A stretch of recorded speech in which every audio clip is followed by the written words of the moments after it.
咱们来聊聊最近全球人民对中美两国的看法。这数据啊，就像一面魔镜，照出了让人心里咯噔一下的现实。我一个国际观察博主，最近看到 Morning Consult 的独家报告，简直是惊掉了下巴。还记得去年年初那会儿吗？美国那可是众星捧月，支持率在20以上，而中国呢，还在负分挣扎。那时候我还在视频里得意洋洋地分析，美国影响力那是杠杠的，全球老大哥的地位无人撼动。可谁知道，这风向说变就变，比翻书还快。你瞧到了今年5月底，这数据简直是来了个乾坤大挪移，中国竟然以 8.8 的净好感度遥遥领先，把美国甩在了 1.5 的泥潭里。我的天哪，这落差简直比坐过山车还刺激，一下子从云端跌到了谷底，这滋味谁懂啊？想想啊，这美国的名声啊，自从董王上任就跟坐了滑梯似的，一路下滑，那感觉就像是精心打造的品牌，一夜之间口碑崩塌，让人心疼。我记得有一次在视频里，有粉丝留言说，以前来美国旅游，感觉那是神圣的殿堂，现在呢，总觉得少了点什么。是啊，这不就是白宫那些让人摸不着头脑的政策惹的祸吗？不光是旅游业受影响，就连美元都跟着脸色不好看了，这可是实实在在的经济损失啊。Morning Consult 的专家说了，这名声一坏，可不只是旅游业受影响那么简单。你想啊，美国企业辛辛苦苦在海外打拼，产品质量没得说，服务也周到，可要是当地消费者对美国不待见，那美国的产品还怎么卖出去？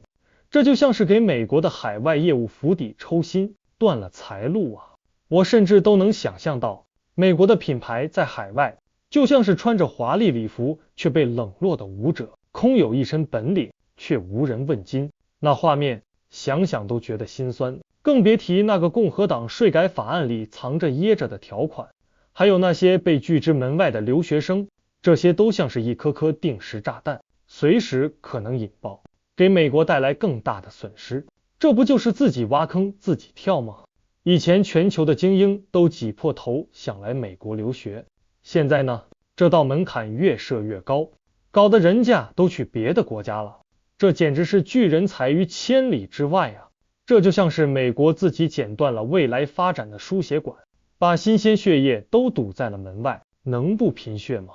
当然了，5月初，董王同意削减对中国的关税，那时候美国的好感度还挣扎着往上爬了那么一小截，就像溺水的人抓住了一根救命稻草，让人看到了那么一丝希望。结果呢，周五，董王一句中国彻底违反了协议，又把这根救命稻草给吹飞了，之前那点好转瞬间烟消云散，这反复无常的态度简直是变脸大师啊，让我想起了小时候看变脸戏，那速度那反转一模一样。要说这变化可不是一蹴而就的。 Morning Consult 的数据显示，从2020年10月他们开始追踪起，中国的好感度一直都是负值，而美国去年那可是一路高歌猛进，好评如潮。可自从董王上任，这趋势就掉了个个儿，尤其到了今年3月，中国的好感度更是芝麻开花节节高，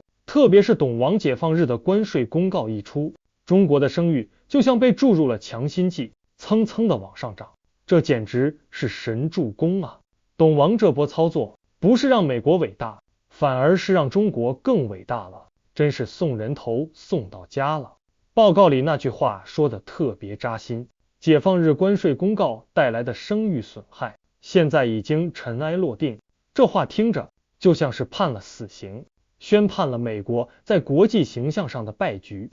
这简直是一失足成千古恨啊！所以啊，接下来咱们就得紧盯着董王的推特了，那上面的一字一句可能都牵动着全球人民对美国的看法，也牵动着美国的经济命脉。这感觉就像是把国家的未来记在了董王的一条条推文上，真是让人提心吊吊胆，吃不下睡不着啊！你们觉得呢？美国的名声还能咸鱼翻身吗？还是会继续一路向南？这中美逆转的戏码，后续还会怎么演？欢迎大家在评论区留言，跟我一起探讨。今天这个话题我就暂时说这么多。如果您有不同的看法或者建议，记得留言告诉我。欢迎订阅我的频道，我是胖僧，谢谢大家。